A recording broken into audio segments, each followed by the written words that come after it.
Switzerland, being 10 minutes late, but it's also a rare moment for me because usually we are on time. Apologies. I assume we can all read the beamers. I had some problems with my laptop, but we are now running it from here. So welcome once more to the Coupe Aéronautique Gordon Bennett. If you don't mind, I will stay seated and we will go through the general briefing. As usual, we try to be brief and smart. And before we do our business, let me just point you at the main bullet points of this afternoon's meeting. We will address roll call, of course, some introductions. We'll talk about rules, meteo, ATC safety, crisis management, and media. And for those who take pictures, I'm happy to share this presentation in PDF format after this briefing. So, some words of welcome. It's a big pleasure and I think a big opportunity for us as officials, but also for you as pilots, to welcome people who have been working very hard and are always working hard. We have some special people in the room, and it's a pleasure for me to welcome Léon André, the president of the local organizing committee of this year's edition of the Coupe Aéronautique Gordon Bennett.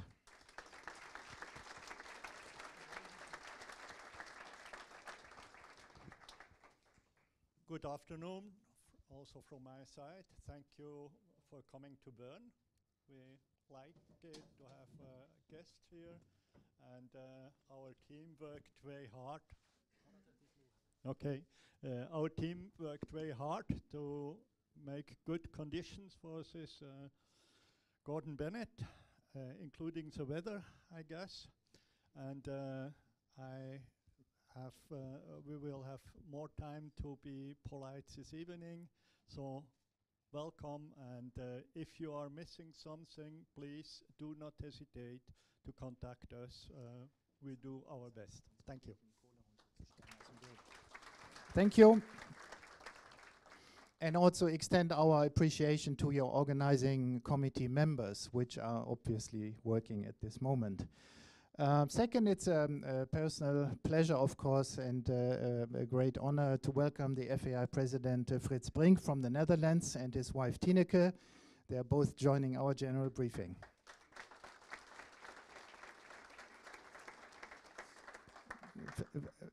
The FAI President will speak tonight, so he will have an even better opportunity then. Welcome, Frits. It's also an honor to welcome the media representatives. There's a lot of interest, which we notice not only today, but the days before, and I hope it's even growing. We try to implement an active communication so that media are happy, and I can offer on this moment, on this occasion, the standing invitation to join us whenever you have questions, whenever you want to address matters which are of interest to your readers, to your listeners, or to the people in the TV. And also I realize we are streaming this general briefing on Facebook. So, pilots, now it's up to you. We'll start with a roll call, but before we do, I have a smiling face. Serge Collot, he was the organizer of last year's Gordon Bennett, and welcome. You are now here enjoying it from a very relaxed perspective, since you are just a tourist, if I may say. So thank you.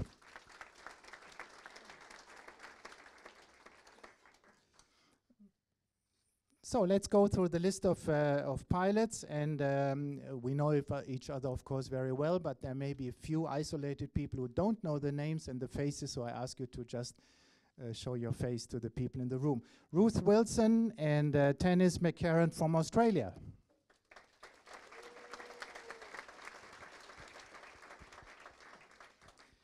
Gerald Stürzlinger and Thomas Herndl from Austria.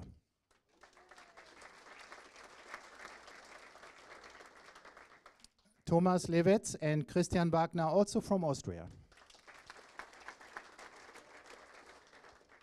From Belgium, Geert Peisman and Philippe de Kock.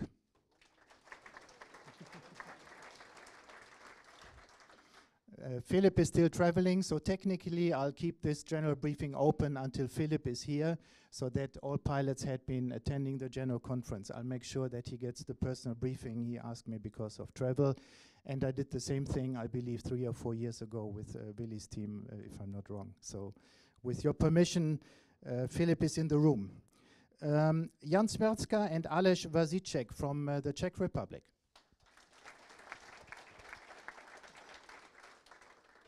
Vincent Leys and Christophe Auvert from France.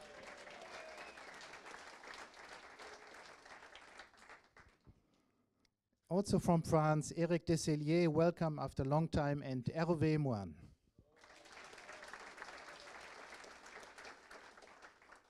And finally, l'équipage France 3, Benoît Pétalet et Benoît Pellard.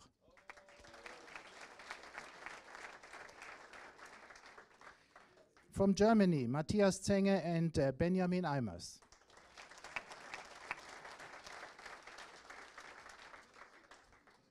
Benny has been around as long as his father, so I think it's now your 20th Gordon Bennett, if I'm not wrong, or even more. So 25. Also from Germany, Germany too, Andreas Zumrode and Axel Hunnekohl.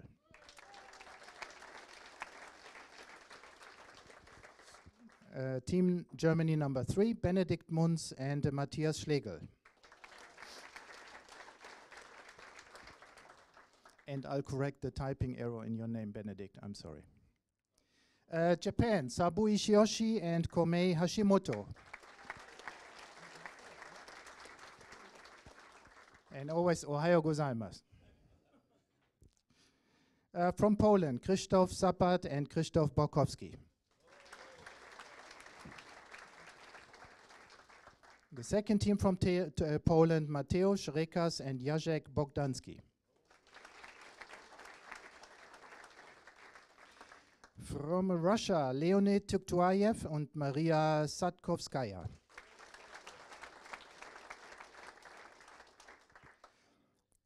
From Switzerland, Team Switzerland 1, Kurt Frieden and Roman Hugi. Welcome.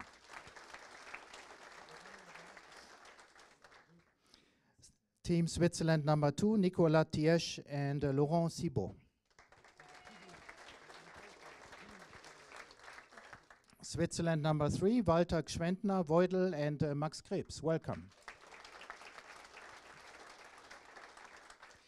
Team number USA 1, Mark Sullivan and Cherry White.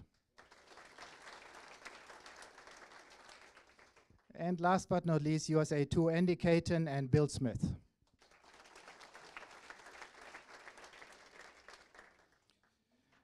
Welcome. So, let me introduce some of the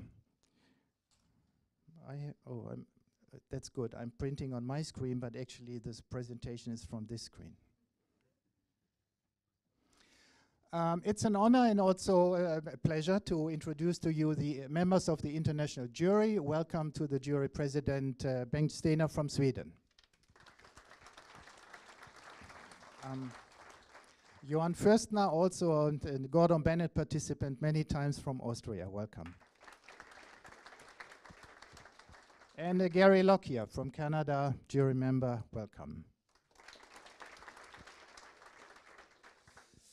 And finally, it's of course a pleasure to sit in front of you and work for you, but we can also do so because of Leon's team. Again, thank you, and because of you as pilots, because this is the reason why we are servicing your competition. Marc-André, my deputy from Switzerland. Stefan Zeberli, also from Switzerland. He has been participating in the Gordon Bennett in the past as well. And current silver medal holder in hot air balloon champion. He just did it a couple of weeks ago. Caroline Chopin is not here. Nick Gerber, ATC, on my left-hand side. Nick was involved with all the Solar Impulse number 2 round the world air traffic control arrangements. So he knows, maybe the world knows him like nobody else.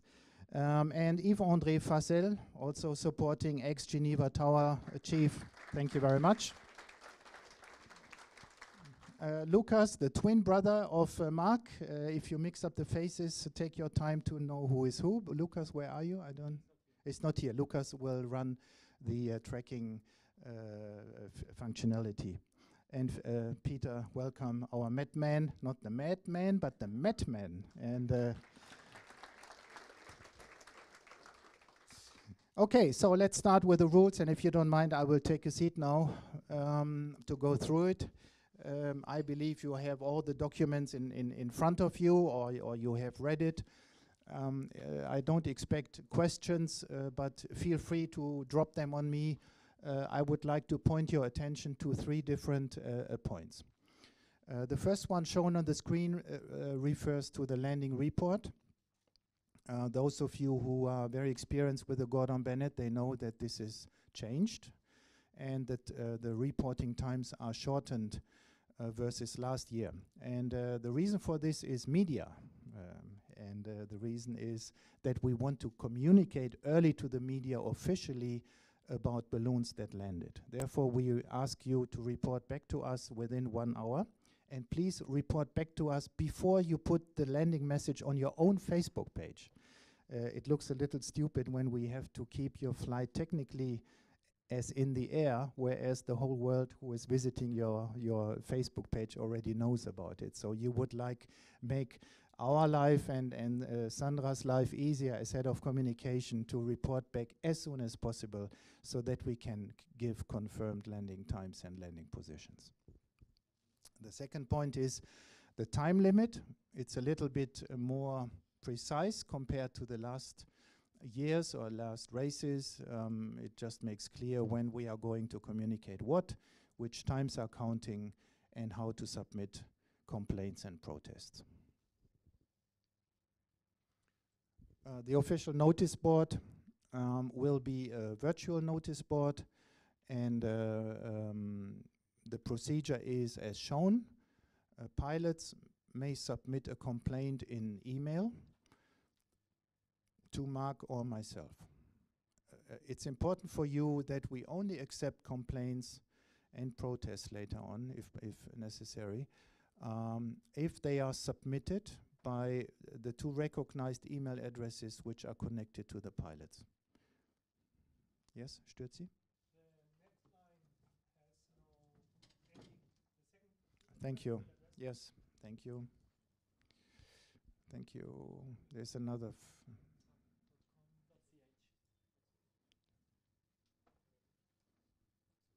Mark, I don't know how to operate your keyboard. Mark? Tut sein Touchboard hier?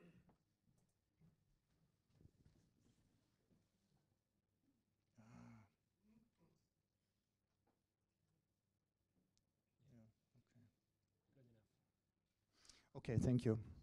Netline CH, thank you for pointing that.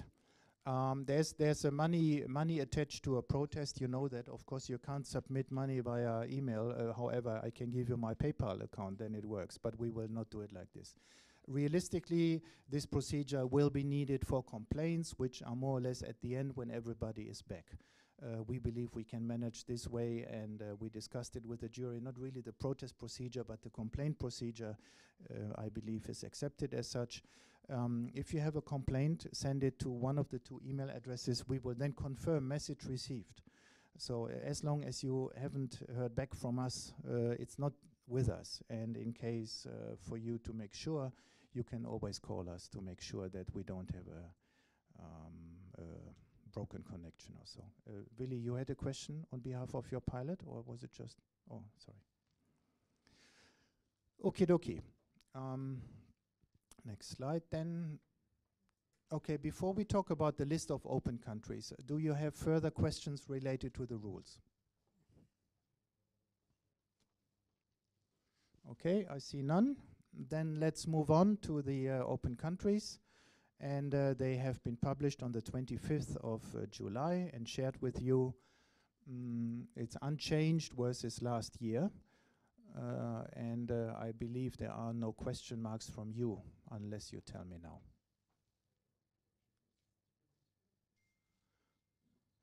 Just as an outlook into the future, I'm very glad to welcome Leonid and Maria as Russian pilots to this race.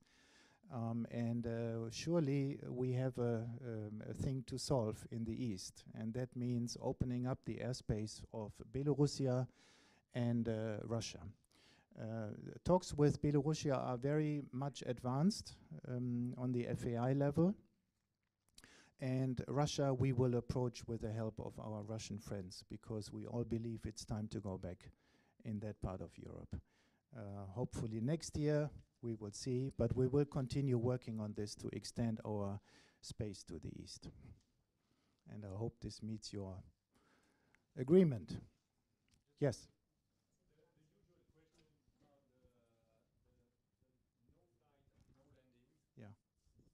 A usual question about the no flight and no landing, is that concerning the geographic boundaries or the airspace of the related country boundaries? That's a good question. We expected that question when we discuss ATC and flying across the Mediterranean Sea and touching Tunisian airspace. So we'll get back to that and we will precise that. Thank you. Yes, please. Yeah, well, Malta is kind of a Russian roulette, honestly. We decided to not go for it. I mean, it's really tiny. I had a question yesterday morning, why not Iceland? And I mean,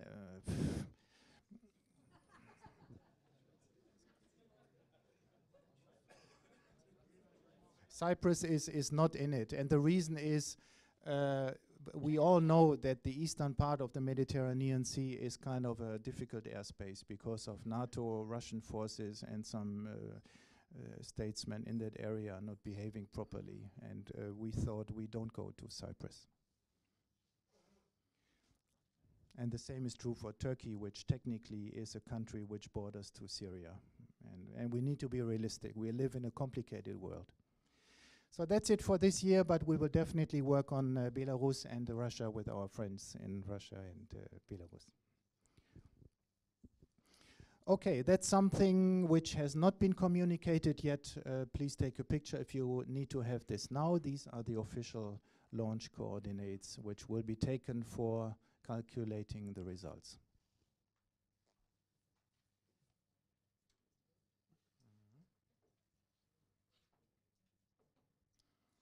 Okay, so now we'll just quick question. Sorry, I was too fast. Okay, too fast.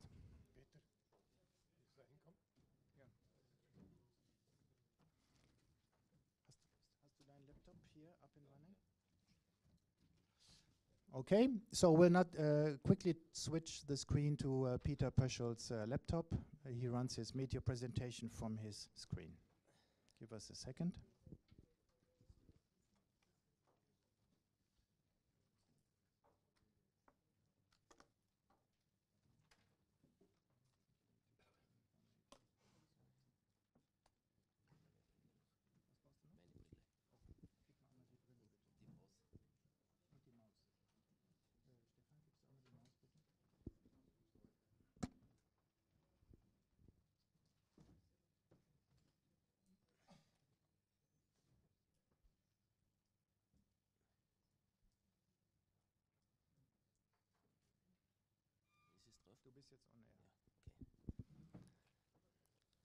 Hello everybody, my name Peter Pöschel. I'm working here since a long time for the Swiss TV, for the Meteo in Zurich, and my first experience was in weather was by flying. I have made a glider license with 16 years old young boy, and then I do the private pilot license and some other things.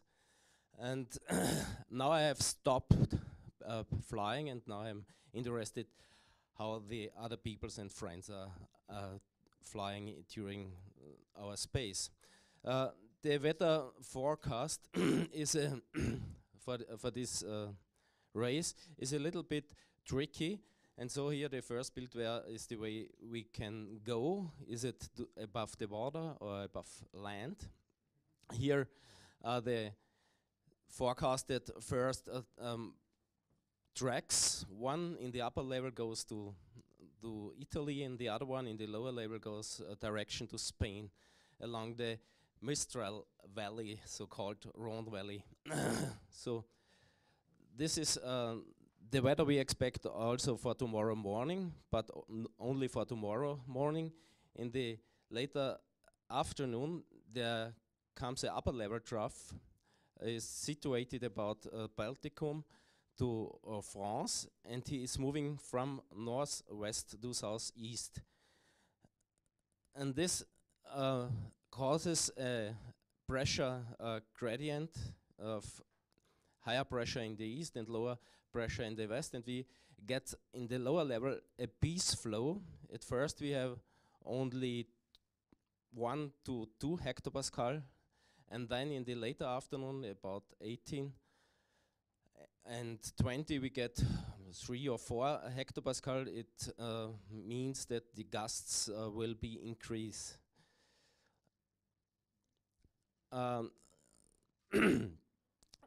The forecast for a model output statistic here for Bern shows that the medium wind during the fill-in time will be okay, and the gusts are below 15 knots. But later on, after midnight, we get really 20 knots here. But most of us will be in the air. The forecasted soundings shows also northeasterly flow till in a high from 2 kilometers, and in the higher level we get this west-northwesterly flow. The weather situation will be fine till late evening. Before midnight we get some clouds from east, and also a little bit precipitation in the eastern parts of the Alps between the Swiss middle land and Alpstein region, or the region around Bodensee. Further on, the frontal clouds lie over the Alps.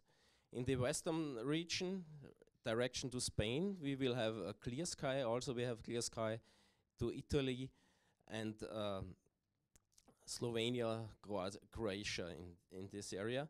You can see here also a upper level low. It causes rain and thunderstorms close to Greek. The situation will not be changed much. Till Saturday midday. Here again, the upper level trough in a higher resolution. You can see this trough will pass our region around midnight. And a special feature is this feature here. It shows a so-called upper level cut-off flow. Maybe this trough will be move faster to east, and here in this area there exists a little upper level low, and this can be difficult for our track to the west, to Spain. The eastern region will be okay. We have also this northwesterly flow till Saturday 12. In the lower level, about 850 hectopascal, there's also a northeasterly flow here, shown at midnight UTC, it's the time.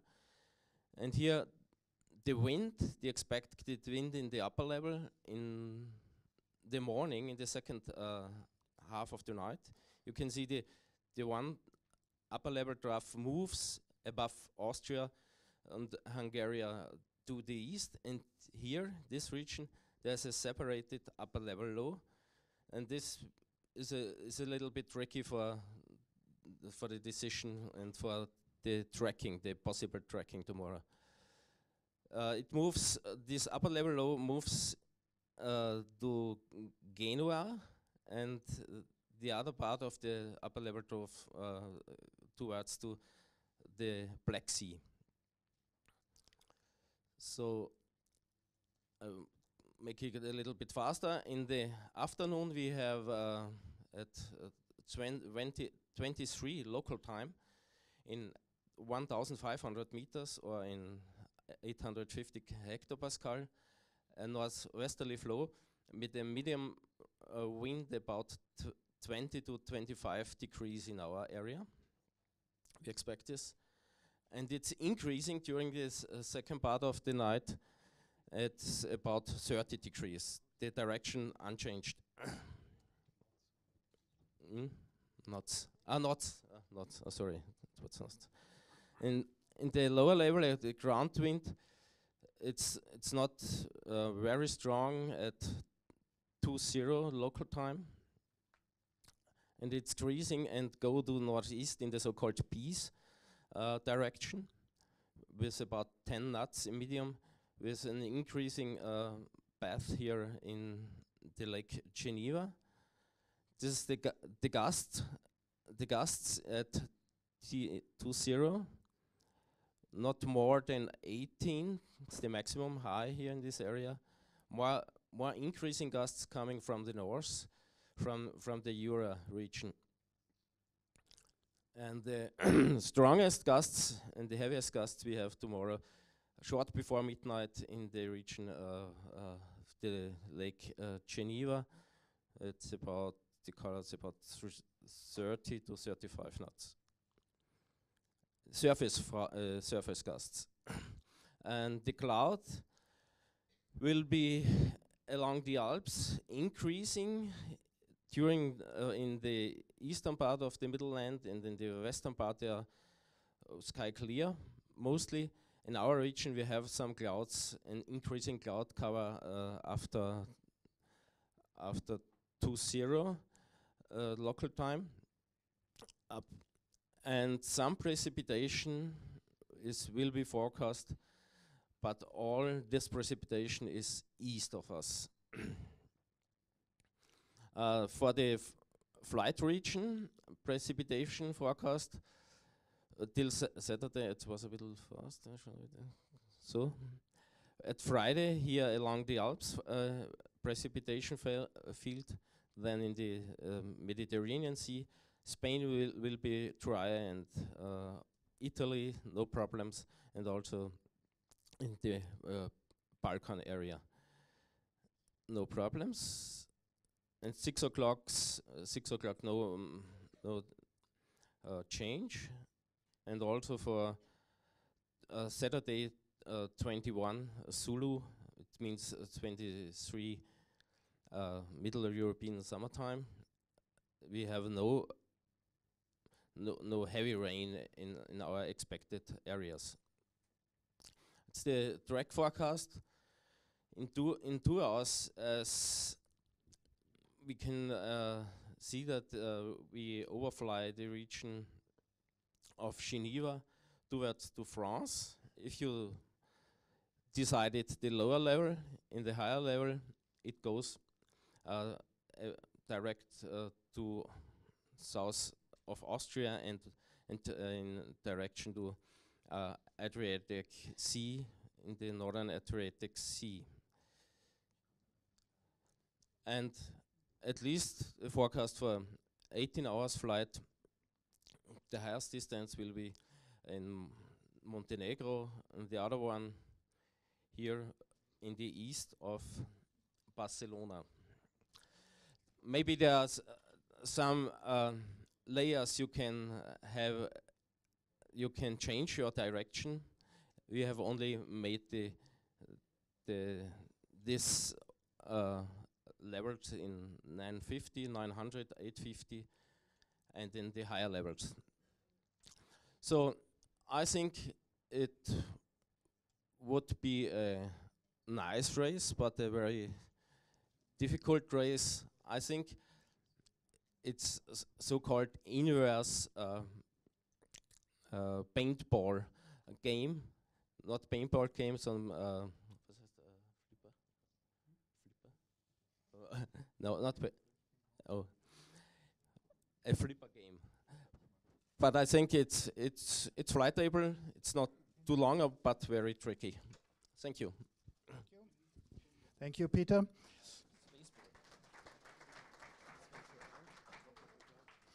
Well, I'm sure we don't have to teach you meteo because you all do it by yourself. But just to put you into the picture, we use these trajectories in 3 days and also tomorrow to discuss the scenarios with air traffic control. So these are the scenarios they know. And when we are now approaching ATC matters, the scenarios, of course, will focus a lot on these two possible models, and I'm sure you have different ones. More question from your side for Peter? Okay, seeing none, then we will. Okay, Gerald, please. So is this slide deck available? Can we get it somewhere? Yes, as I said, I will share the general briefing and the meteor slides via email in a PDF after this briefing. Yes, Eric. What would be the evolution of the low pressure on Greece that we showed on the first pictures? What about after 48 hours? The system over Greece. Over Greece. Yes. What would it be on Monday? On Monday, it moves east and at least a little bit to north, but it will not get too much to north, and I think it disappears in 48 or 72 hours, and it's not a problem, I think, for our possible track. The day before, this upper level low influenced also the Balticum area and reaches till the northern Adriatic Sea. But in the last 2 runs from the models, they show always the system moves more to the east and will not influence our area.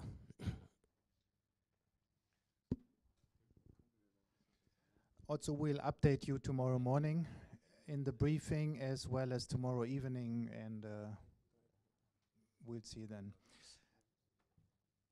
Okay, then let's move on into air traffic control. We'll switch the screen.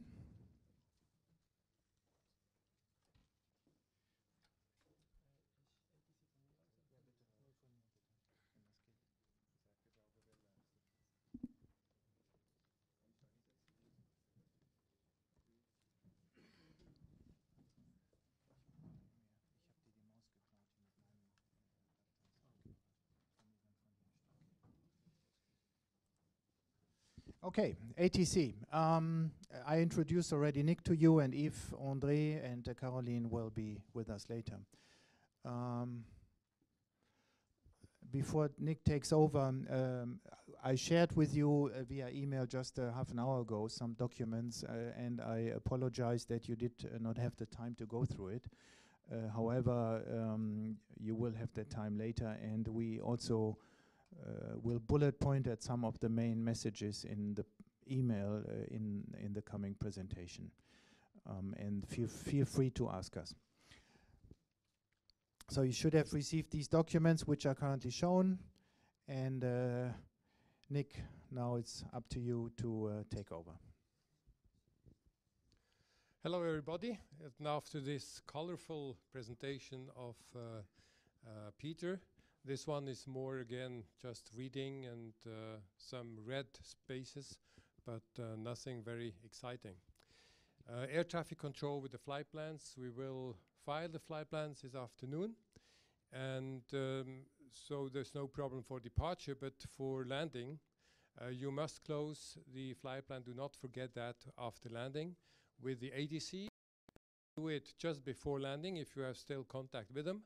And otherwise, you call very quickly the headquarters, so we do it from here with them.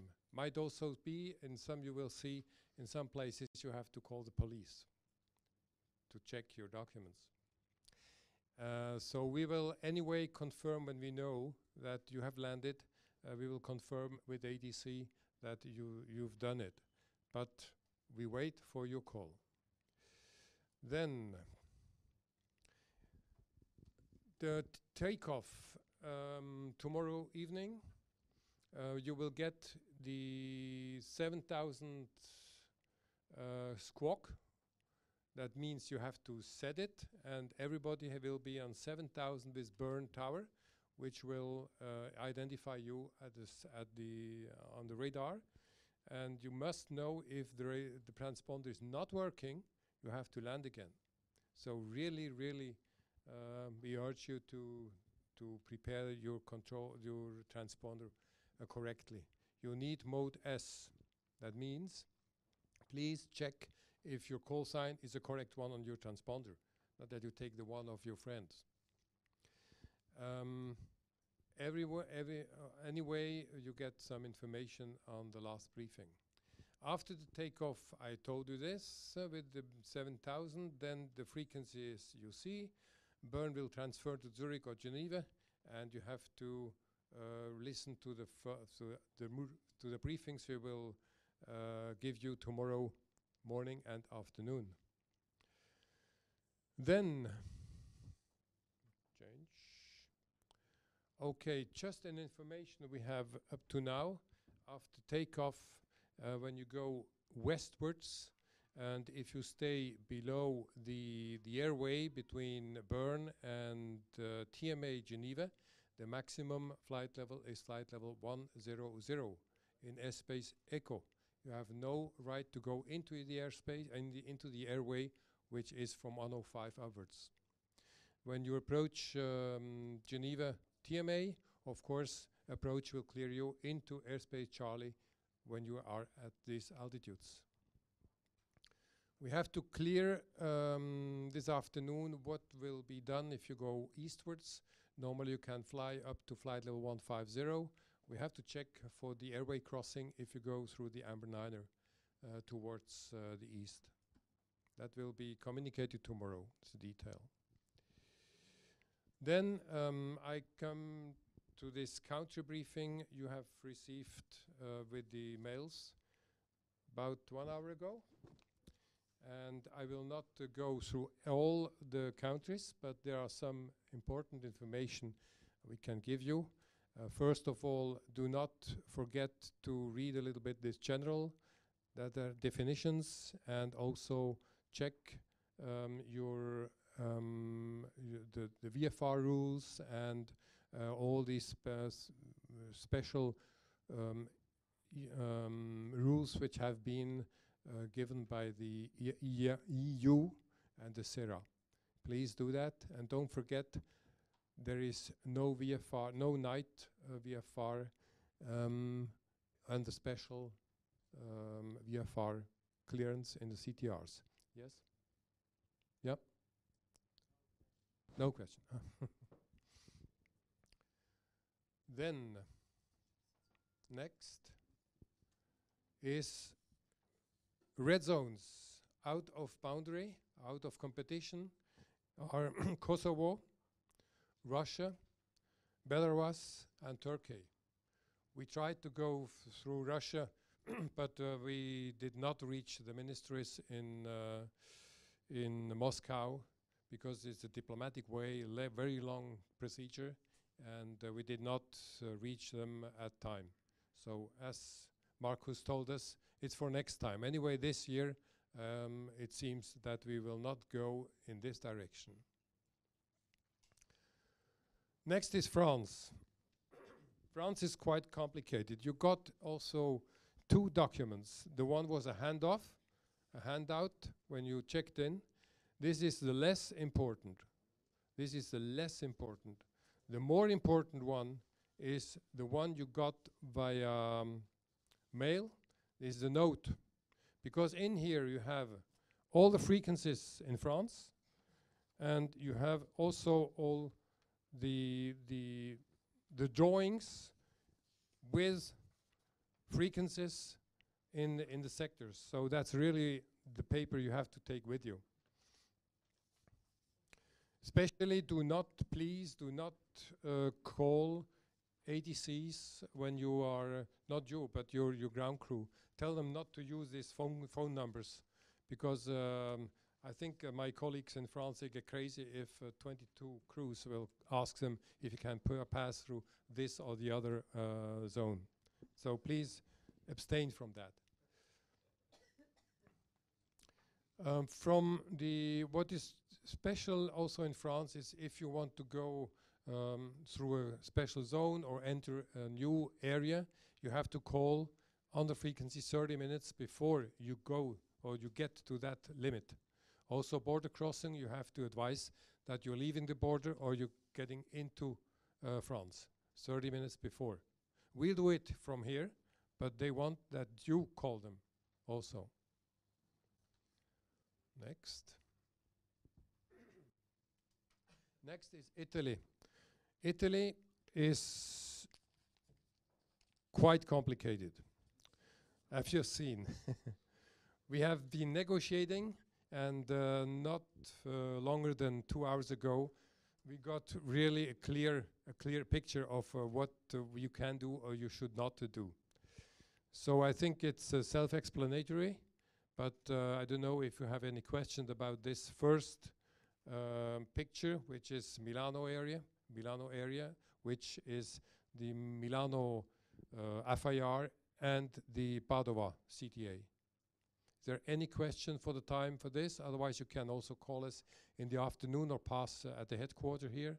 Or the questions are also, of course, you can give us, we can give you news tomorrow morning at the briefing. No question for the time? Good. The other one is Rome, a little bit easier, but also there for Rome, the minimum flight level is 130 over the TMA, 130 or above, due to heavy traffic. Now the next is Croatia. Croatia is nothing special. Next is Bosnia and Herzegovina. There are three things to think of. We already distributed the official flight permission. You have to carry it with you in your basket. We will hand it to you again tomorrow afternoon, so you're sure you have it, or we are sure you have it. Then second point is maximum flight level is 140, not above, and there is no night VFR. So that's a problem. So if you go to Bosnia and Herzegovina, we have to decide what time it is and if you can fly through during day or not. So it's quite a complicated tactic you have to think of. Also to slow down perhaps during the night over Italy or somewhere, and then only enter Bosnia and Herzegovina in the morning by daylight. Question, yes? Thank you. Will we receive the official flight permission in hard copy? Yes, tomorrow afternoon we hand it off. Next is Albania, Serbia and Montenegro we don't talk, and Romania neither. There is just one small prohibited area for Romania, but that's not important for this briefing. Albania, again, no night VFR, flight level 140, and it's very strange. We could say they just coordinated between the toes, and they said we don't want them above 140. It looks like this. But 140, like in Bosnia-Herzegovina, is maximum, and no night VFR also. Yes?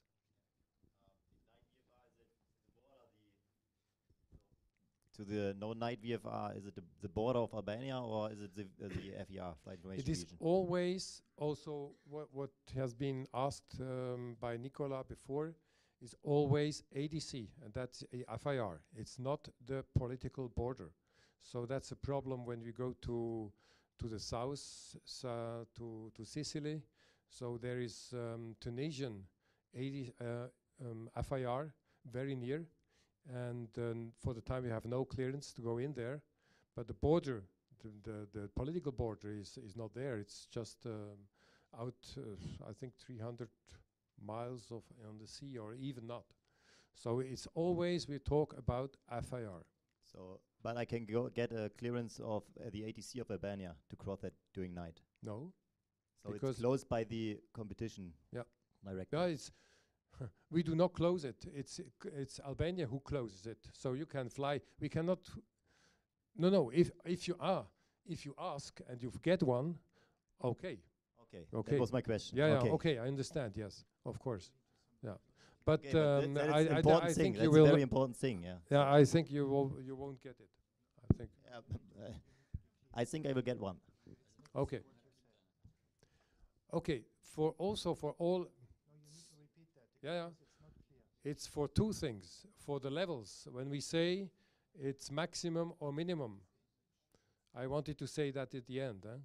If you asked for and you get the clearance for, okay, you go. For this night flight is the same. There's two things I wanted to say at the end. For night flight is the same. If you asked for and you get a clearance for, you can fly. But strategically, do not plan with that. That's otherwise you will have a problem. You have to land in the sea because you are Bosnia-Herzegovina. You are perhaps out of the sea, and so you have to decide this before. Sorry, gentlemen, we'll stop the discussion. This is so wrong. We will specify tomorrow morning. We have a disagreement about that. We can't have a no night VFR in red and say you may get it. We will specify tomorrow morning. I don't like this. Let's stop the discussion. Okay, Marcus. Okay, fine. Is there any other question? Yes, now we have Macedonia is the last one. You just check, we have only landing permission on international airports. So we said you can ask ADC normally, because they said in the permit only international airports. We asked the ministries, we had no answer from the ministries, but you can ask ADC, and if they give you the permission to land, okay. Otherwise, you make an emergency landing. That's always possible. Did they provide a list of? Did they provide a list of their international airports? How many? Yeah, we have one. Yes. Okay. I can give it tomorrow. Okay.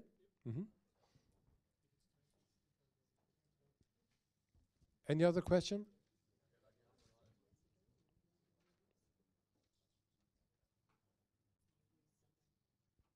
Thank you. Thank you. You don't believe how much work there is, but you know, because some of you have done it before. Nick, thank you very much. It's a big piece of work, telephone from morning to evening. Just to be clear on this, no VFI at night, that's why I had to be very unpolite and cut the discussion. We will give you clear instructions how we deal with this, to make it clear what we will accept in the race and what we will not accept. The way it was written was kind of leaving both options, and that's why I had to be a little unpolite. You'll hear more tomorrow. Next briefings are as listed for ATC. Anything at this very moment? Else I ask you to read the documents. Any information we may give is not official information. Nick was too polite saying come by to the office. What is official will be said in a briefing only.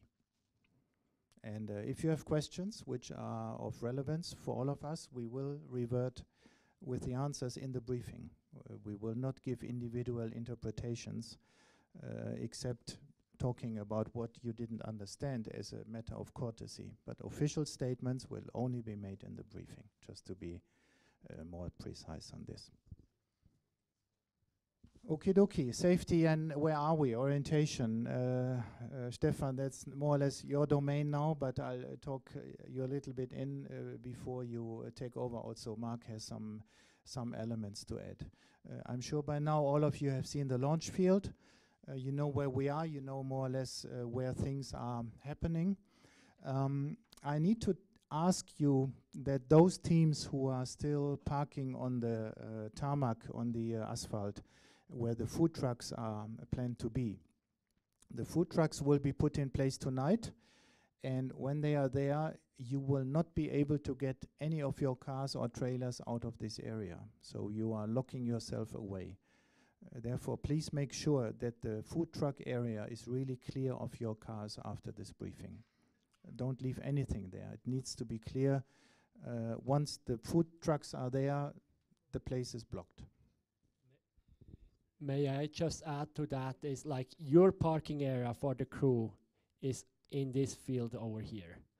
Like there should be signs up now that you can go in. Don't park all the way up to the sand, because this is where the trailers will be parked tomorrow. So unless you can give all the other balloons a lot of hydrogen, please park somewhere else. I think they should have put some fences in between here now, so that you can just drive towards it and use this area here to park your cars.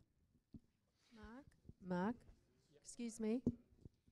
Where will the briefing tomorrow morning be on the launch site there, Yes, please? so the morning briefing at 8 o'clock is up here in the big tent, where there will also the food tent. So there's a big tent up here on the gravel area, just the biggest tent that you can find. This is where the briefing will be. And the evening briefing actually will be on the launch field. I think there should be another small tent being built up here. So in any case, it will be towards the food trucks in this corner over here. I think there should be a tent there. It will be a stand-up briefing, the evening briefing at 6 o'clock. Yes. We will find that for you tomorrow.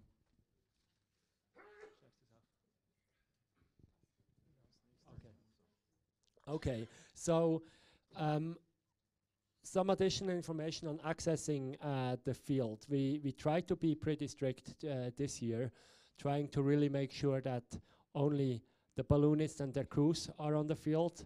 There is a very small group of media which is permitted to be on the field, which has experience with ballooning, and the others should be escorted by people who have the experience. So we do have two different elements on the badge. We have access to the launch field after the filling. So this is when no hose is there anymore, when no hydrogen is flowing anymore. So at that time, we will allow more people on the field. During the inflation, there is this H2 truck symbol. Except for the 2 netted balloons, every team got about 9 crew members that can get access to the field. This is what we believe is more or less needed for the balloons.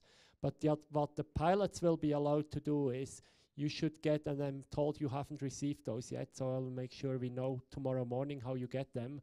You get some additional no-name badges, which by default have only access to the launch field after the inflation, but the pilots have the permission to escort those people on the field.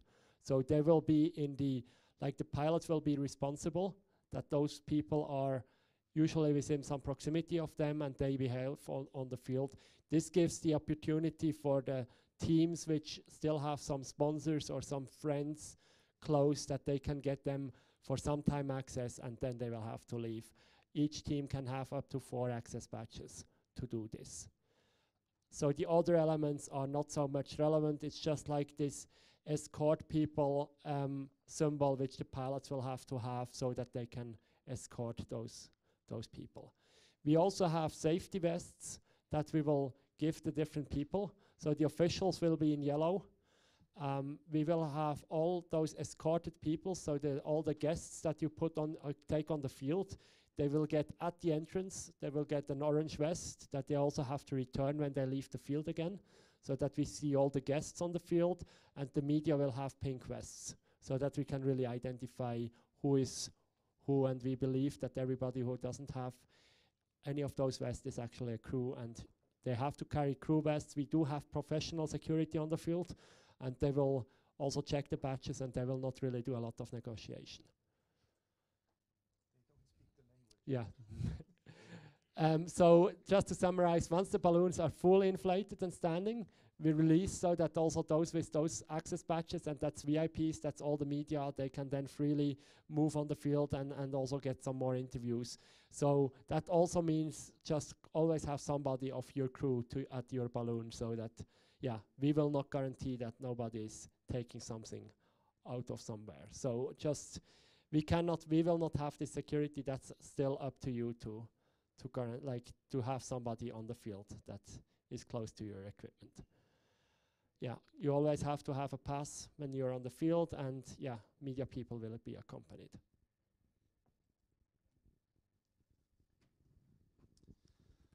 So about the inflation position for tomorrow, we will decide tonight after the row for the takeoffs which inflation row, which place you will have.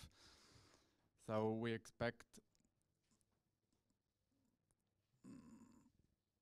yes, in the launch field in the morning, so opened at 6:30, and pilots, they can drive sure onto the field, and at 8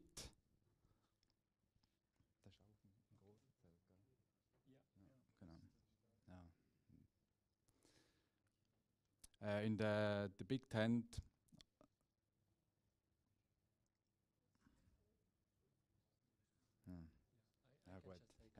Yeah.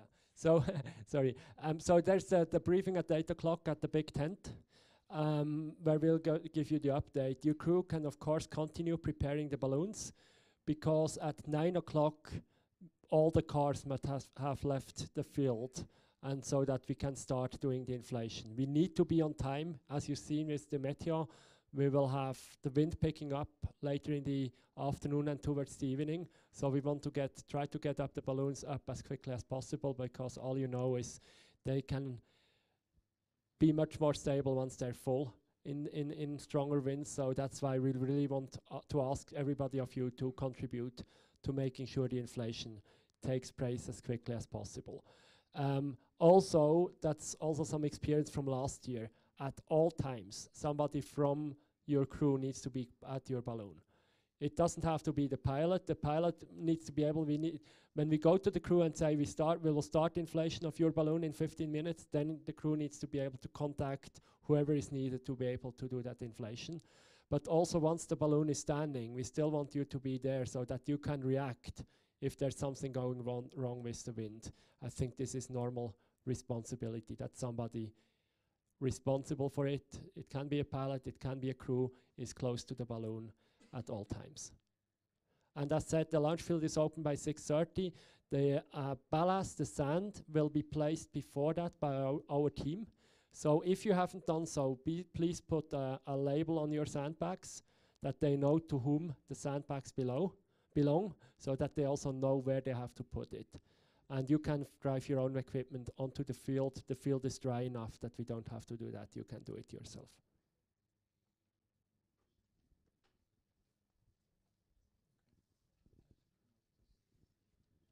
Can we have It's okay. Can we have at least the trailers on the field? Because we have all the material in the trailer, and this is important for us to have the trailer on the field.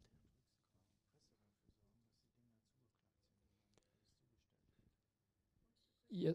So the question is if the trailers can remain on the field. I would say yes. The answer is yes. Please just make sure that you place them so that they cannot be like in the way of other balloons inflating, and also that they still make a pretty good picture for the press, so that we kind of show the area clean enough. But yes, the trailers can stay there. We just don't want any motors to run, so nothing that has a motor on it should be on the field. Yeah. Is there a backup plan when the wind picks up? Like, can we move cars in at 20 knots when the wind is 20 knots? We would decide at the time how we behave, like how we do it. Yeah, I just encourage that you have enough ballast, that you prepare so that you have enough ballast on your balloon in case the wind picks up early. Does that mean the car can also stay with the balloon? Do we have no trailer? We have all equipment in the car? No, sorry, we don't want any motors on the field. We can't guarantee that the motor gets turned on, and no. That was the case. No cars, no trailer. Just a trailer, but no cars. That was the same thing as we had in the last years as well. Okay.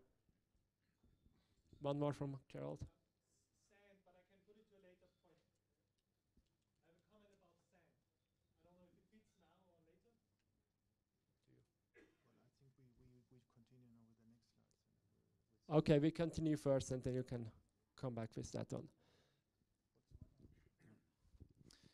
So we are refilling with hydrogen, and that's the reason for these strictly rules for with the West. We tried to have a really good solution to have the best safety on the field for all of us, and please respect this the situation. One of the most important thing during the inflation is during the refilling time. It's to stay not along the horses actually, and don't use any electronic all around this area during the inflation. We will be there, I will be there, and people, and we are watching that. And it's really important that you hold strictly. And actually, on the west side to the stadion, where the hydrogen trailers are, we don't want to see any people going to the trailer there, and please stay away there. And in general, please hold the number of people doing the inflation as low as possible.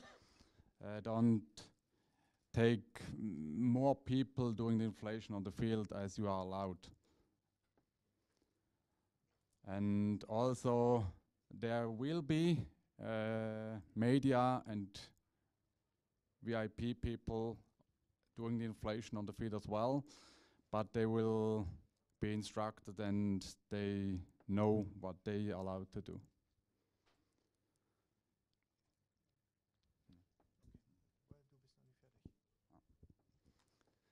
And we actually want to refill the balloon all with the netless balloon with the common Aufrüsthilfe in German, or the inflation aid. And please use that. We don't want that you sit on the parachute or on the top of the balloon, which is sometimes common to inflate the balloon. If somebody has a problem with it, he can come to me or to Markus. But I think it's much safer and better to use this inflation aid. And yeah, please use 5 bags for that. Sometimes they use more or less. Good. Thank you, Stefan. More questions from your side. And Gerald, you had a question on ballast. We were putting our sand out, the brown, yellow sand, to dry it because it was too wet for going up to the freezing level. And be careful, we found some stones. I wanted to bring them to the briefing, but I found a stone like this. And I checked it, it was a stone, and we found in the 20 bags we laid out, there were about 10 stones. So be careful when you fill or when you check your flight bags. I think that's a very valuable comment. I didn't know. I know what has been ordered, but I would ask you to put your call signs on each stone so that we can handle it with insurance in a more smooth way. I'm joking, but this is a serious thing. Thank you, Gerald, for giving us a heads up. It's very important. Benny, you have a comment.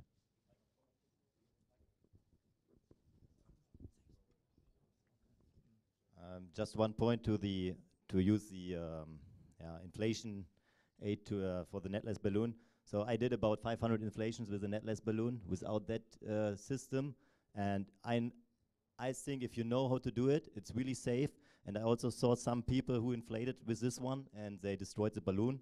So I'm not sure if you can say that this is really the safe one, because if you do this wrong, you can lose your finger or you can lose your envelope. And if you do that right to sit on the envelope and you know how to do it, then it's really safe. So we don't have this system with us, so we cannot inflate the balloon like this, like you asked for. I appreciate your comment, but you will not expect from us an agreed inflation method which is not described in the manual. Yeah, it was described several years. We will not interfere because pilots are responsible to follow the procedures as laid down. Yeah. I think that makes it clear. More on that? Okay, thank you. We'll have to speed up a little bit in order to catch my delay. I'm sorry for that. Tracking, Lucas/Mark will comment on that and give you an intro. Okay, so we are using the same tracker system as we had last year. Last year we had 0 track points lost during the whole event, so they really work very well. The lowest battery level at the end of the event was at 75%, so it's really should be working very well. Again, for accessing the live tracking, you have the website Live Gordon Bennett Aero, where in fact, I'm not sure, do we have a screenshot here? No. Hast du ein Screenshot gemacht? Okay. So we'll have a screenshot later where you see it. We're not only showing the live tracking, but actually also the social feed, and even this briefing is live streamed into the live portal, how we call it. The tracker will be installed by Lucas on your basket. That's between the basket and the ring, so somewhere on the wires or up at the ring. He will discuss with you. He will start doing that as soon as the balloons are standing. He will come to you, well, not immediately, but during the afternoon, and check to install the tracker. We have no problem to install that early and let it run already for a while before you take off. You basically don't have to do anything with the tracker. There's 2 things that you can do with it. One is we do have this, there's on the bottom of the tracker, there's an emergency button that you can press. I think you have to press it for 5 or 10 seconds, and that actually triggers an alert on our side. This is really an emergency thing. It doesn't replace any other emergency procedure that you would do, like contacting ATC or so, but it triggers another alert on our side as well. Hopefully the very more realistic case is the landing message after landing. So of course we appreciate any call you're doing to us, and you call us and tell us everything is good, we landed safe and so on. But because we reduce the landing, like the message time, to really ask us to send it as quickly as possible, there is actually a way to send us a text message via the tracker. And I just handed out the paper to you where it's like described in more detail how you do that to trigger that message and send it to us. We can send a message back to you saying, yes, received, thank you. I'd like to ask you to see if you received that message. If not, please call us anytime as well to just confirm that we have received your landing message and that everything is good. We tried this the first time. I'm told it should work fine, and I really hope that we get the landing messages like that as quickly as possible, because yeah, people are watching. At sometimes you have 3,000, 4,000 people on live tracking. They are watching, they see that the balloon is not moving anymore, and then they're eager to have a confirmation that the balloon is actually landed and the race is finished, or one competitor is landed and the race continues. Logger return, certainly the primary option and the main option is you return it to us at the checkout, and this should really be the main option. There is an alternative way for those not returning to Switzerland. Right now I know about one team who has immediately to go on to some other place. We gave you some instructions about that in the paper as well. You have to send it to us with a delivery method that gets recorded so that it has a tracking number, and you also have to declare it the right way so that we don't have to pay customs for you.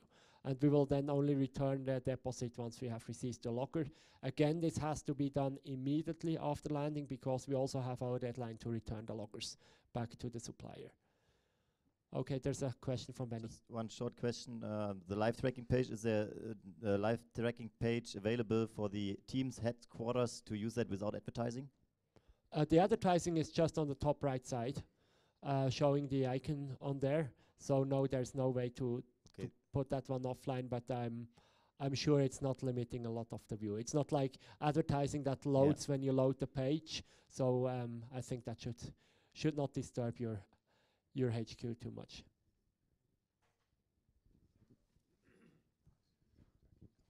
Okay, good. We are almost at the end. We need to address one point which is connected to media and outreach in case we have a crisis. A crisis is everything which is beyond normal. It can be on the ground, it can be in the air, it can be after flight. We have a team which is working on that, and we will take care of the situation if that should ever be necessary. These are the people. I'm again running it from a wrong laptop. These are the people. We will call them in. We think we realize when things go wrong during the race. But we will also depend on information from crews or teams or whoever is a witness to something we don't want to happen. These people will be the immediate response team, will go in a room, close the door, and work on the matter, and address elements or invite further people if that should be necessary. You will get the handout with these numbers, of course. I just ask you, since these are all our super private phone numbers, not to put them on any of your web pages. And surely do not share this with the press. There will be 2 people speaking with the press, and both ladies are in the room. It's Sandra on the right, if you just would show your face, and my colleague Faustine from the FAI. They will be the faces of the event in case we have to. Else, you are of course invited to call us if necessary, so that we can activate what needs to be done. As always, don't speculate, don't interpret, don't be too friendly. Be precise and revert back people to the people who are in place to deal with this. We all know that things happen, can be a car accident, can be a balloon accident. It's the way how we handle a situation like this, how people reflect on our sport. So we really rely on you to deal with this matter in a professional way. And if you don't have to say something, then don't say something. Leave it to us. But we can speak openly and as colleagues and friends, but to the outside world, we must be clear how we address things. I forgot one important phase of the event, which is working a lot on the field, but also on the social media. Regan, apologies, I didn't introduce you earlier. If you would just show your face to the pilots. Regan has been involved last year in Gruyere, and he will also be involved in something which I will address now on the next page. Going over to the media side of life, I mentioned Sandra and Faustine and Regan, of course. We will do a lot on the social media side. We will have, and Mark, thank you very much. This was really your baby to put this in place. We have a page of which we believe is the best ever page in a Gordon Bennett page, and I really invite you and ask you to share this page with as many people as possible. As you can see, we have a map, we have a leaderboard on the left-hand side, and on the right-hand side we have a so-called social wall. And this social wall is fed automatically by social media accounts which are directly copied into this page. So ideally during the race you see all the positions plus the comments which are received on the official channels.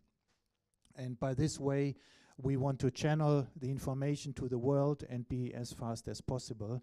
Therefore, we ask you as pilots and teams to be part of this and put this link out and feed information about what you are experiencing. And Regan will be part of that with lots of live commentary, lots of videos. We will talk to experts in different countries. We pre-arrange talks to the US, to the UK. We talk to people in Switzerland. We try to make it an entertaining program. We will put some of the footage in a loop so that it's shown more than once. But we try to be as good as possible using these channels. May I just add a few small things? Really, the first thing is whenever you, especially when you tweet, your Twitter icon will even show up at the track where you send something. So that's really interesting for the public. So just use also the official hashtag for anything that you tweet or Instagram. Unfortunately, for the live feed, we can't use that hashtag from Facebook. That's a limitation from Facebook. So we can only grab a few accounts there. But whenever you tweet or Instagram something, that really goes into the social feed and is immediately shown to the public. The other thing is what we'll try this time is also try to do video calls with you that we can live stream onto Facebook and into the YouTube channel. So we have asked a check-in of you, like all of you, if you agree that we have a call with you. Whoever said no yet, please rethink and come back to us if that's possible. Like technically, you only need a mobile phone with internet access. It would be Regan calling you and then asking you questions. It's not about like private strategies. It's all about what did you experience and like bring the people to the public, like that they know what's all your nice experience. The same we'd like to do sometimes with some ground crew as well, like chasing and say like what's going on, or even headquarters. Again, we will not ask you how many sandbags you have left.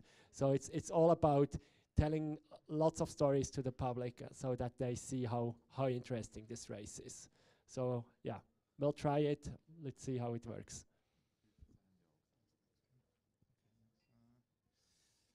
Yeah, so again, this is like one page from last year, but we just repeated it. It would be great to have a few posts a day from everybody of you, include the Gordon Bennett. We might actually give you tomorrow even a phone number where you could WhatsApp some pictures so that we have some more pictures as well that we can share with media. Because the media cannot fly in your basket, so you have to provide your pictures from the basket to the media. And yeah. I think nothing else to add here. These are again examples from last year, just like, yeah, good pictures, some good words, and public will be so much more interested. Okay, we're coming to the end of this briefing, and a little bit longer than usual, those who know me.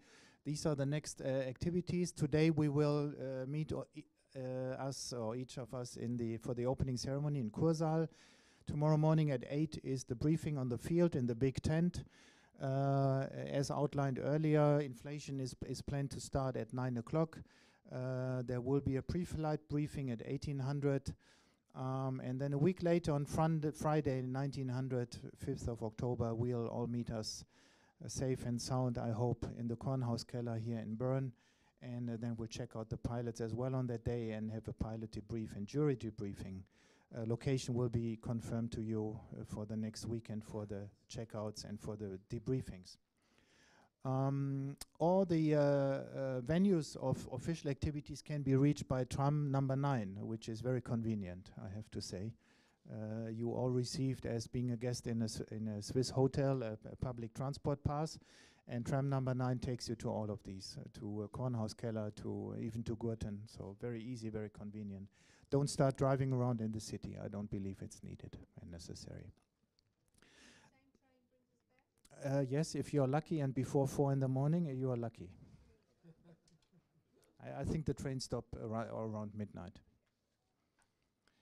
Okay, that's it from my side. Any questions from your side before we finish the briefing? Yeah, the photographs will be done outside. There will be an FAI blue backdrop, And Sandra Faustin and Markus King, the FAI photographer, is probably already outside, will be ready and waiting for you. So please go outside. Please, all of you, help us that we have a picture of all of you. We didn't get all of you last year. It's really helpful to have good photographs that we can share with the public. And then after the photograph, there will also be Regan around on the other backdrop and try to interview and get some like interesting or like what you feel now about this race getting started. Thank you. So briefing is closed. Thank you very much and see you later. Well, suspended. Thank you, Gary. Technically, it's suspended. Thank you very much for the minutes.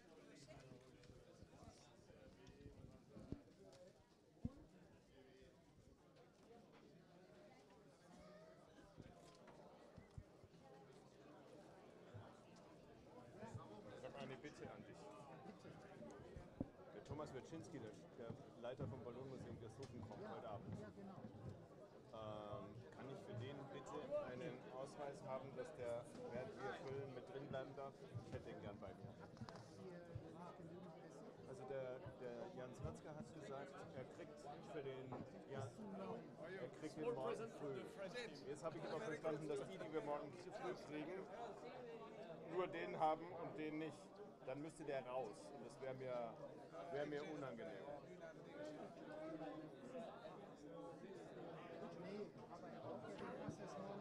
Richtig, er braucht den erst morgen früh. Ich hätte nur gerne einen, wo ich den nicht dann rausschicken muss. Das wäre meine Bitte.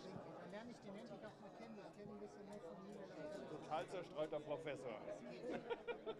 Darum will ich den bei mir haben. Den brauche ich bei mir. I go to the hotel now. Yeah, I give you some notes for the tonight's speech, just some bullet points. You get something? Ja, ich mach dir das. Okay, get it later. Okay.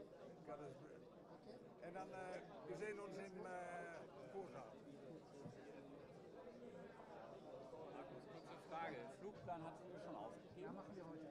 Kriegen wir den digital auch? Das muss ich klären. Kannst du das bitte machen, weil das wollte unbedingt unser ATC-Mann haben. Okay, das muss ich klären. Ja?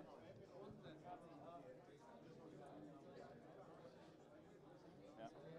Also zumindest an uns oder an alle dann vielleicht. Ja, das ist schon klar. Ja.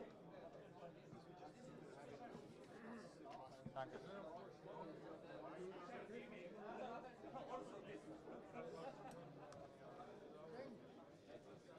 Lieber Markus, freut mich ganz besonders. Du siehst gut aus, blendend aus, geht's gut? Ja, bemühe mich. Viel ist ja immer viel. Ja, du hast wieder alles im Griff. Du warst du.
So, well, warm welcome back. We've just had the general briefing of Gordon Bennett 2018, and we're going to be bringing lots of interviews and lots of fun and lots of stories as we move through the event. I'm joined by Mark and Sherry from USA Team 1, I believe. Yes, that's correct. Welcome back to Switzerland. Welcome back. Thank you. So tell me, first of all, how's your year been since I last saw you? Good. It's been very busy. It's been a busy year. We were at the Junior Worlds, I flew in the Women's Worlds, and we were at the Open Worlds. So this is our 5th trip to Europe. So, but now we fly in the Gordon Bennett, so we're excited. Tell me, Mark, you just had the general briefing. What's your first impressions of how this race is going to be? Hard.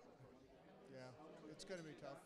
So, different strategies. You can go east, you can go west. So, last year, as we know, it was all moving up the northeast. Different story this year, Sherry. Yeah, it is a little different. The trajectories every time we run them are a little bit different, and then you've got a lot of water to contend with. So we'll be having a good weather briefing tonight with our Meteo. Yeah, I've noticed that the one we're looking at coming from the northeast wind taking you down the coast of France and Spain. A lot of water there, a lot of potential. You don't want to be in the water at all. How do we deal with that? Well, we've actually done that flight before where we flew right over Mallorca and we were out in the ocean and we weren't sure if we'd get back to land. We have a life raft on board and we have survival suits. So we were actually going through our procedures of what to do if we had to ditch in the ocean. But hopefully that won't be something we have to think about this year. Well, we're going to be catching up with you throughout the next couple of days before you take off tomorrow. And thanks very much. I'll let you get your lunch. We'll speak to you soon. Thank you. Bye.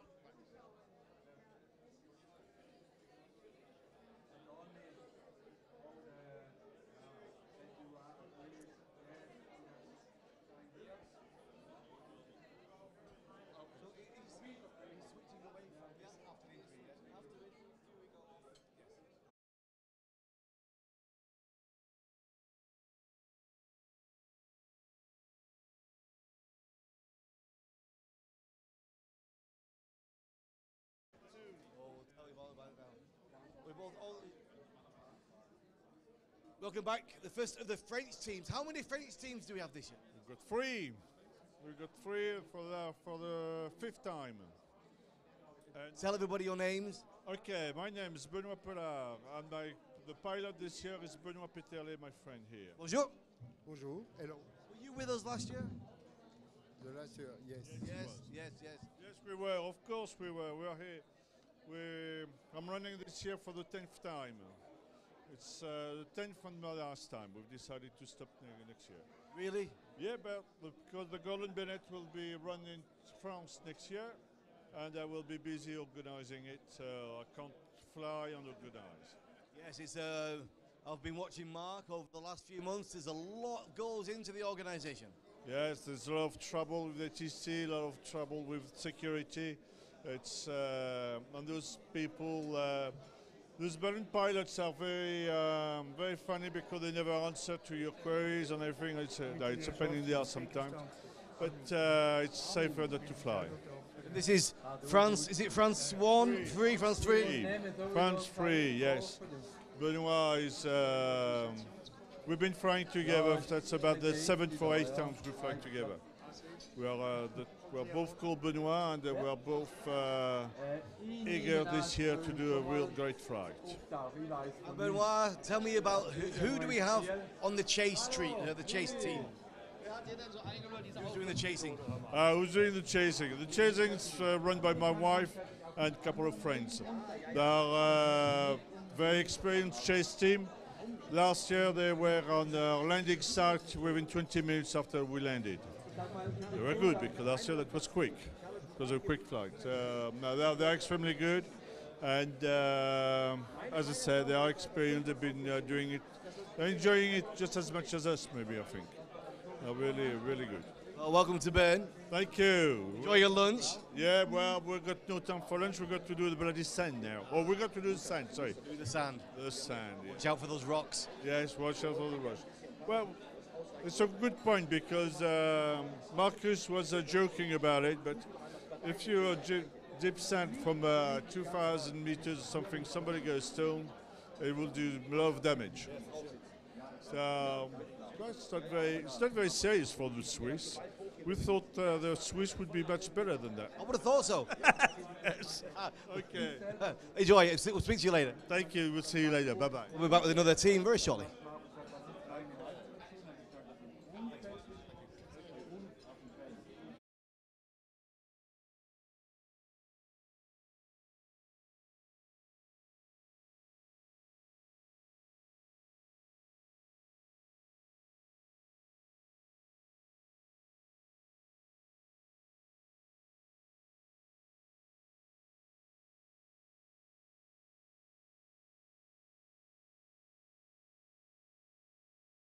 Einzig nutzbare Methode. Er sagt, es kommt ganz klar darauf an, wie gut man sich damit auskennt. Wenn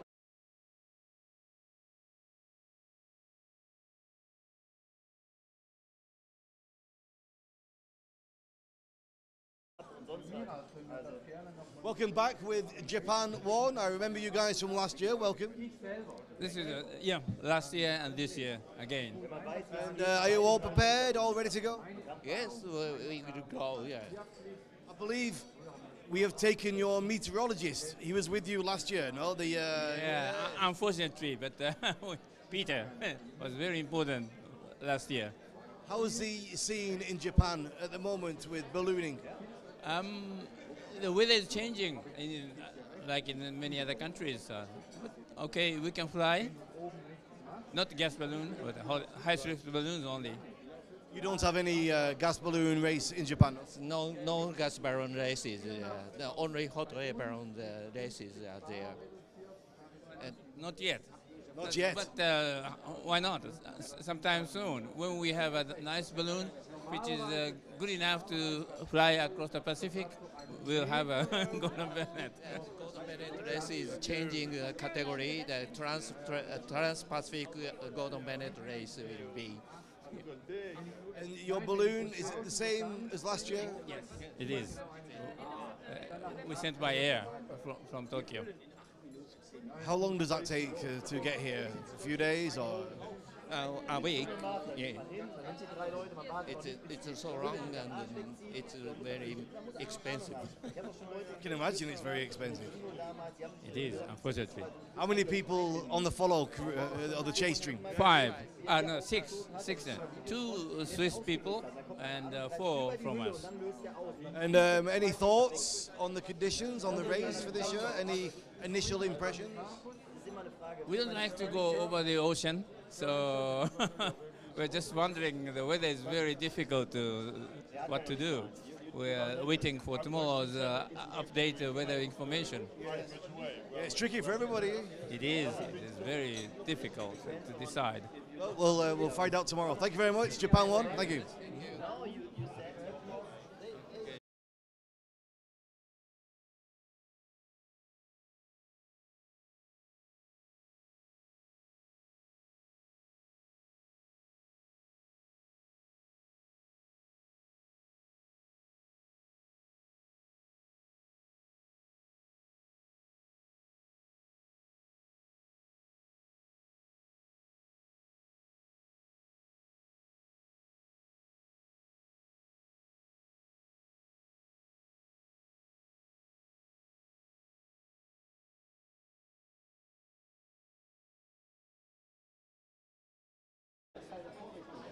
I'm back with Team Poland. We were speaking to them this morning. Welcome back, Jaksaman. Super. I'm ready to fight the win.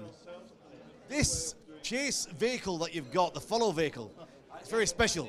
Yeah, it's a very special. It's a VIP vehicle because last time we was a long drive with normal vans. It's not comfortable for our chase crew, for our team. And we think we have to do some work for our chasing, for our group, because when we landing, we have only sleep. They driving a long way. What communication have you got with you in the basket? What communication? Satellite, telephone? We have two sides. One is a satellite phone. We have two numbers in the balloon, and our chase crew has one satellite phone inside. and normal mobile phones and internet, satellite internet for sending text or messages. You're going to be sending some nice pictures back to us from high above? Yeah, we will prepare. We do special preparing for this race. We take 2 GoPro camera, 2 big Canon 4K cameras, and a lot of phones for preparing the best pictures. Fantastic. And this vehicle, this follow vehicle, who owns that? Is that yours? No, we rent that for Polish companies. So it's been, specifically made for your team. It comes like this, no? No, it was specifically prepared for our friends. It's the big Polish rock stars, and they lent us only for Gordon Bennett because we flying with all of Polish VIP as a training, as a pleasure, and they sometimes want do some for us. And this car we land for our team, for driving. Brilliant. Do you think I could maybe use it for a few weeks afterwards? Yeah, I think, yeah. A little vacation? We drop off for next 2 weeks. If you want, no problem. I show you. Well, we'll keep an eye on that. Paul, it's always a pleasure to be with you. Yeah, for us, the most of pleasure is flying, is fighting, and I think we flew a long distance over the water this year. I think so. It's looking that way, isn't it? How did you finish last year? What was your position? Last year I was 6th in the Gordon Bennett and 2nd in the Great American Challenge. And I was broke all the world records over 3,400 kilometers. I was flew 3,526. It's a really long way. It is. Well, we'll catch up with you throughout the rest of the day and tomorrow. But enjoy your lunch, and we'll see you there. Thank you, Regan. I think we win this year, and next Gordon Bennett in next 2 years we start in Poland. There you go. You've just heard it live. We're looking for a win this year from Poland, and the next year after France. Wrocław, possibly. Wrocław, yeah. You know that Wrocław because it's a big place for preparing the Gordon Bennett and big horse race. Partinice. Yeah, we'll see. We shall see. We'll see you then. Yeah, thank you, Gordon. Thank you.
All right, I'm back with my good friend, winner from last year. Welcome. Yeah. France won, it should be.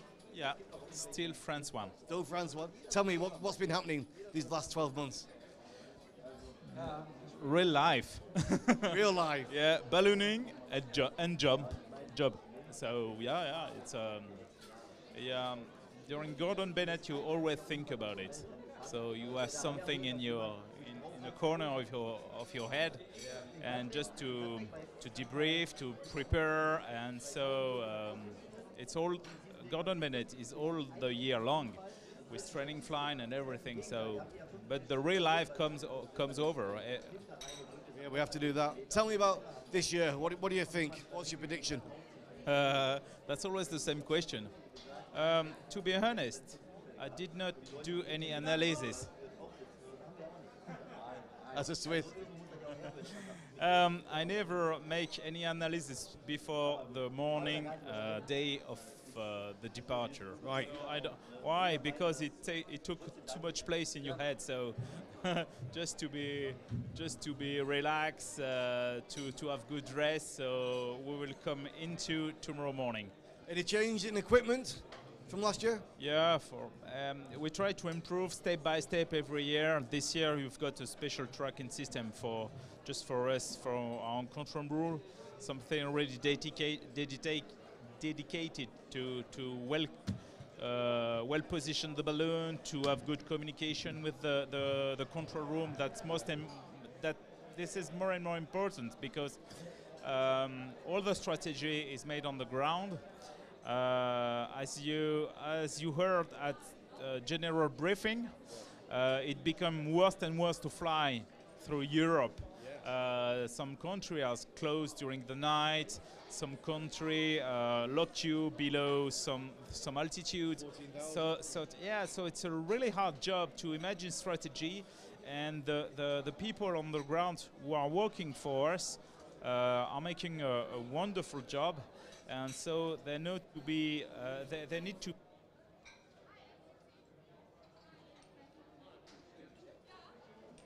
HQ, where is it the base? Yeah, if I tell you that, I'm going to kill you after. So we'll find out. You can tell me off camera. Okay. Have a great race. No, it's in France, northeast of France, close to Luxembourg. Okay. Have a good race, my friend. Thank you, Regan. See you. Good to see you. Okay, bye.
Welcome back. I'm here with Swiss 3. Hi, Swiss 3. Yeah. How's it going, guys? It's going well. Yeah, we're looking Your forward. hometown. Our hometown is Hinwil. It's one of the most famous towns in Switzerland. You know, in Hinwil, we've got a Formula One team situated there. Sauber, Formula One, Sauber Alfa Romeo is in our hometown. There you go. We are the most famous guys in the hometown, and after us is Kimi Räikkönen, and this guy is coming. Well, I don't know Kimi, but I know you guys. Yes. Well, actually, I do know people who are connected with Kimi, some friends in Dubai who manage him, so there's a little connection. Are you all from the same town? No, us three are from the same town, and he comes from... Switzerland auch. Switzerland 3. Wangen by Olten is the name of the town. So Switzerland twice in a row, last year, now this year as well. It's a good feeling for the Swiss aviators. Yes, it's a very good feeling now, and you know, only next year we have to start in France, but later on we have to start in Switzerland again. Yeah, you think you're going to take it back again this year? No, So for the winner from last year, that brings it back to Switzerland after France or no? Yeah, the winner from this year would bring it back in 2 years' time back to Switzerland. Yeah. So you're guaranteeing a Swiss win. We're gonna hope we will be the one. Which team was the Friedberg team? Was that Swiss 2? The Friedberg team is Swiss 2. Yes. These are very nice guys, and they've got quite a good chance to win this. Yeah. Very tall. When I interview them, it's like this. And were you competing last year? We were competing last year. We were competing all the last years. How many Gordon Bennetts for you? For him, I think it's his 15th. 15? Yeah, Max, this is 15. And for me, it's the 9th Gordon Bennett now. Have you won before? No, I haven't won before. It's time to win, you know. You hear it, it's time to win for Swiss 3. Thank you, guys. I'll let you get to your lunch. Thank you.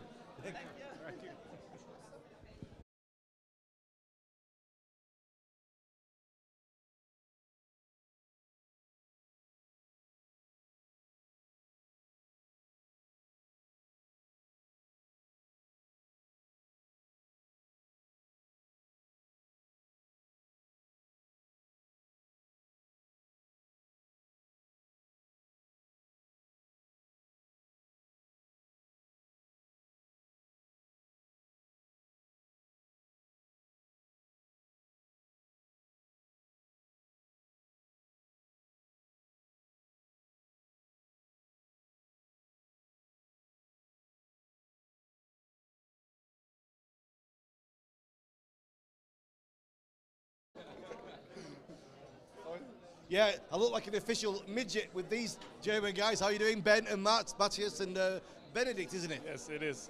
Now, there's something special here. First Gordon Bennett for both of you. Yes, it is. But we've been doing weather for 3 teams the last 2 years. And Matthias, has he just got his license recently? I got my license, pretty much 1 year ago. And you, Ben? It's now 2.5 years ago. Yeah. Well, this is your first race, no? It's the first race, yes, but not the first flight, of course. We could tell people that. Are you all set? Yeah, I think we're good. I think everything is fixed up. We got everything we need, so I think we're fine. What are you using? What's your balloon? Sorry? What is your balloon? Make or?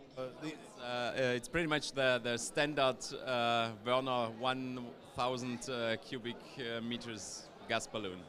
So very standard basket, no lightweight basket, just very solid. Very solid. What kind of technology have you got inside? Well, not a lot. We have tablets and like standard transponder radio, because what we are using is we're both members of.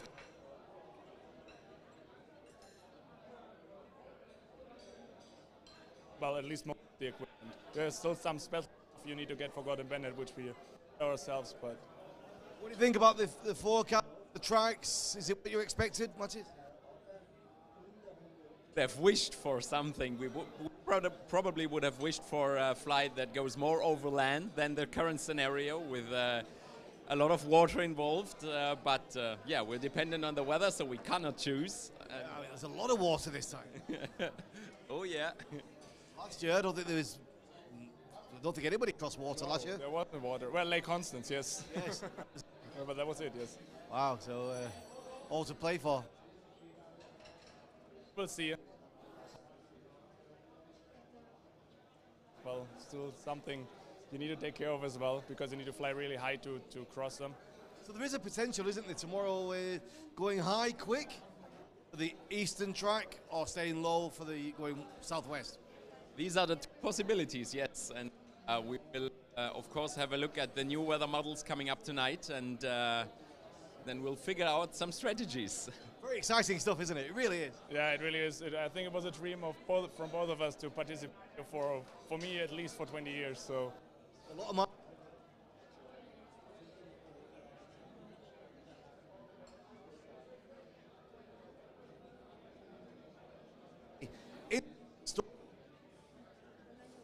Definitely is. It definitely is. Normally, balloon or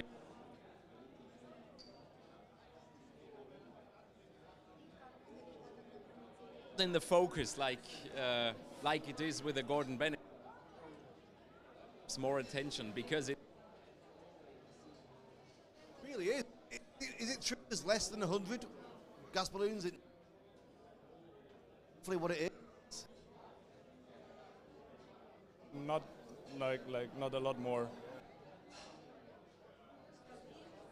I don't know, but the most they got for Gordon Bennett was in Gladbeck, I think. That were 26 balloons. 26 2 years ago. 2 years ago. And that's there with adventure, it's like climbing Everest or going to the pole. It's like one of the last adventures, isn't it, really?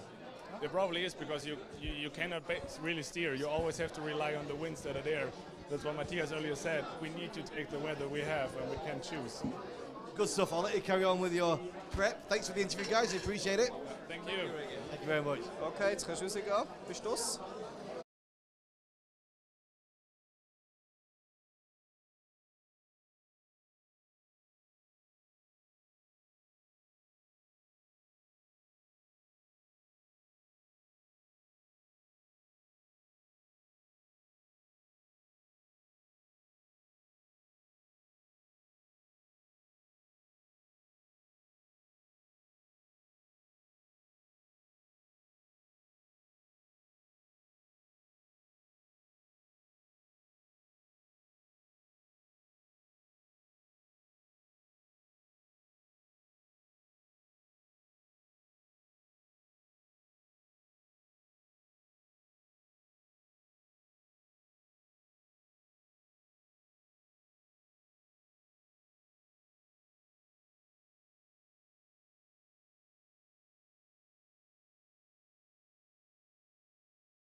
Welcome back. I'm here with Germany 2. How are you guys?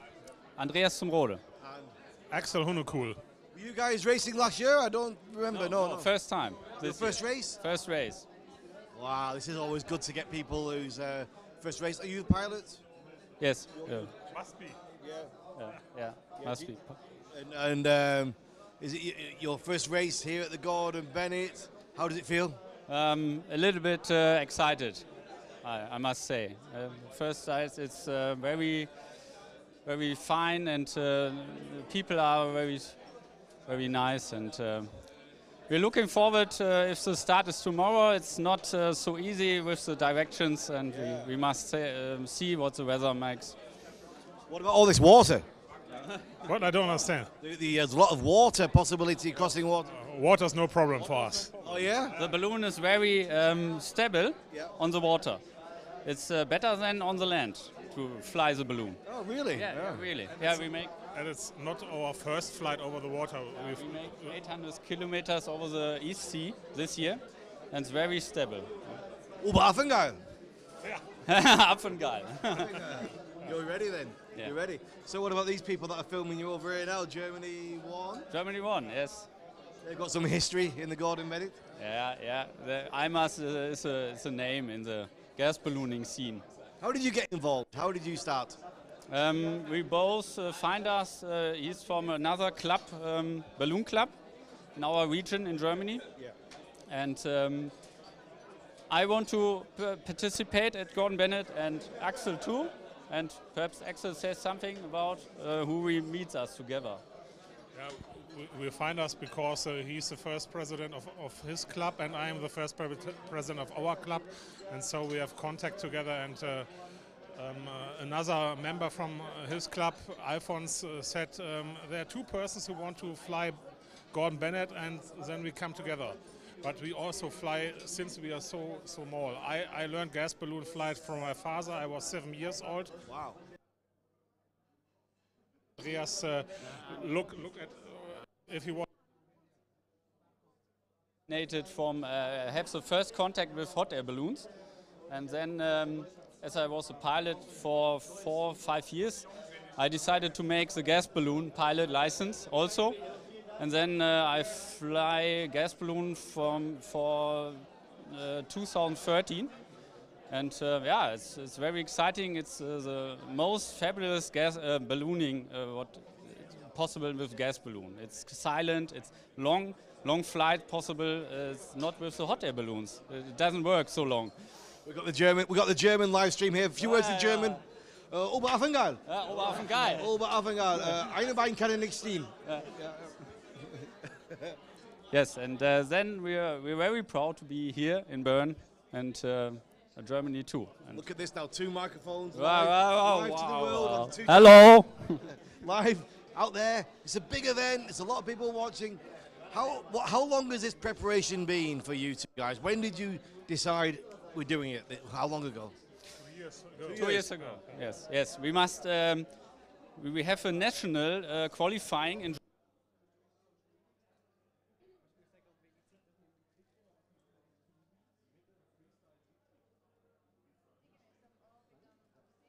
And so we must fly along.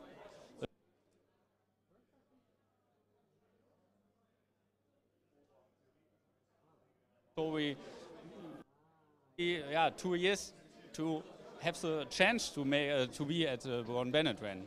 How many flights have you done together as a team? For qualifying this year and for next year. Last year we made 3 flights, 1 to England, 1 to Poland, and 1 about 50 hours to Berlin. And this year we make also 2 flights for the qualifying next year in France, with 1 50 hours flight and 1 flight to Estonia. Well, listen guys, best of luck for this week. Hope you have blue skies and favourable winds. Yeah, thank you. Thank you.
Germany won. It's all a media frenzy. You're doing your own live stream. You're preparing for your race. I don't know how you cope. But we trust you with your live stream. No problem at all. How was the general briefing for you? Yeah, it was fine. It was good. Like the last 25 years. So I'm flying the second year now, but I was taking part in the general briefing for 25 years with my father, Willie. Yeah. And it's always a bit surprising of some changes of rules, but we are good with that, and it will be quite difficult because some VFR night limitations. So we need to see what we can do and change our tactic a bit, but it's okay. Yeah, we were talking in the briefing about some of the night limitations. You were saying, I'll make a call, I'll be okay. Right. It's better we talk German. I heard you talk very good German. Well, I can say a few things in German, probably not. I will do the translation. Not on the live stream, but we can speak German with a beer later. Okay. Yeah, I've got a few. I used to live with 2 German girls, and so I learned a few little phrases. So are you all set? Any changes in tactics this year with equipment or technology, or all the same? Oh yes. So last year we flew the very lightweight Russian record factory balloon, but he is taking part, and so we are not able to use this balloon, and so we need to change it a bit. But we have a bit older balloon and heavier, and there's some color on it, and that's also heavy.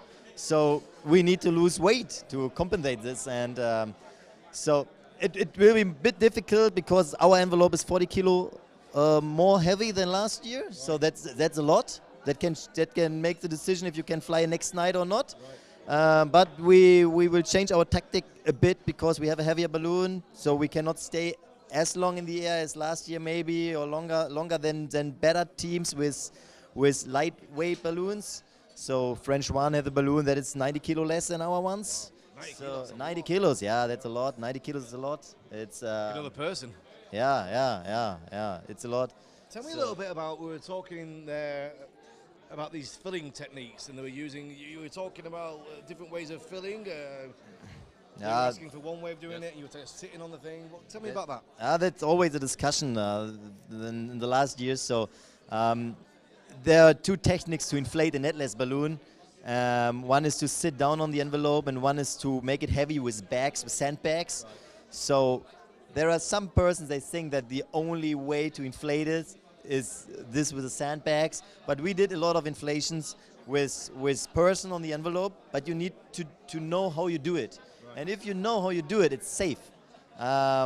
Also on the other way, if you don't know it, how you fix the sandbags, you can destroy your envelopes. Right. So we had this some years ago, Team Austria doing inflation. For 3 years. Yeah. So the race was over before inflation. Wow. So very painful. Yeah, you see all the technical things. You prepare a lot of things, and you want to come here and fly the race, and so it's over for you before you take off. So that's that's not very good.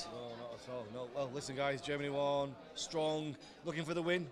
Oh yeah, sure. We are not taking part to be here. We are taking part to be in the first place, and good so you, man. See you in 2 years in Gladbeck again. Well, want to be there, yeah. Oberhaffengal. Oberhaffengal. Thanks, guys. Enjoy your day. See you. Bye.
All right, I'm here with Austria, and it's a pleasure to have you here, guys. It's special little news here with Woodsy. He's the only athlete that I've commentated over two sports: canopy piloting and gas ballooning. Hello, Regan. That's right, man. How's it going? Nice to see you. Nice to see you too. You were competing last year. Any changes? No, we just gained a little bit of weight, you know, just not to be so competitive with the others. But other than that, no changes. New jackets?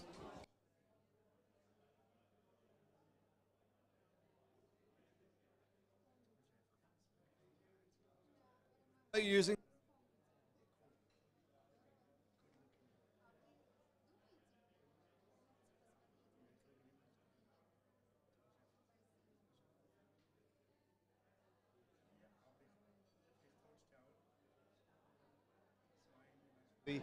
Apparently the microphone won't. It's a short range on the mic, so say again. So with your batteries, you did Yes, we just changed a little bit on that on the battery supply, so I have no issues there. But other than that, same. Good stuff. In the what we got inside? You've got laptops. You've got satellite phone. Of course, all of them. Yeah. No, just one. Just one? No, we decided just taking one piece. Well, bottom line is all the weight, huh? Yeah. No, we're taking one piece, and I think I cannot tell a secret, huh? Oh yeah, don't give away any secrets. No, okay, so I don't. No, You no. want to know it? Yeah. It's a super lightweight sand. A super lightweight, really? Yeah. The sand is extra light here. You bring your own sand? No. Of course. Helium sand? Yeah, but that would be good, huh? Would it be good, eh? Yeah, it's cool. Yeah. Well, listen, guys, have a great race. Yeah. Catch up with you tomorrow. Yeah. Thank you. Thank you. Bye.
So that's the teams for you. We'll be back obviously later with more interviews and more chat. And don't forget to join us tomorrow for more further updates and, of course, for the launch itself, Gordon Bennett 2018.